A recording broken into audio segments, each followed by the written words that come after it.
Sa Anak, sa Espiritu Santo, ang Ginoo manaapo ninyo, Manasag kanino. pag-ako kita.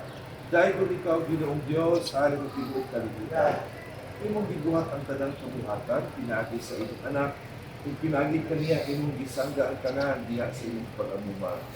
Ito, inilisyon na din sa tanan, kung sila na magawit ini, ining pudigan, kung sila na magawit sa kaya tugot ka mag-abusan sila, magdagmal o maghimog kadaot sa mga tao, gawin o nalaki alang sa iyong doon himaya, alang sa kaalagaran o kayuhan, silang kaugalingan sa uban, o ugan pagtukod sa iyong hinan ng sibita.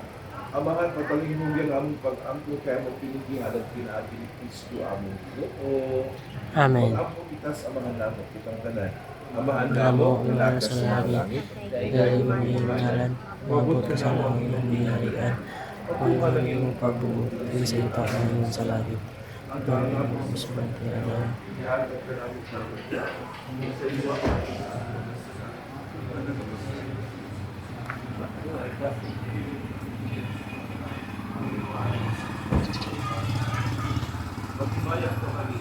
Ito ang mga sagasya na tao sa babae para mula sa tulong sa Diyos sa Jesus.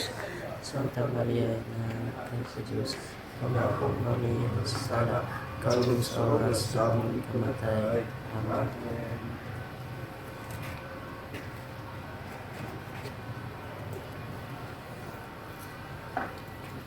Ang Ginoo manaak kaninyo, Manasag kanino. manalangin kaninyong Diyos na makagagahom sa tanan, Amahan, Anak, o Espiritu Santo.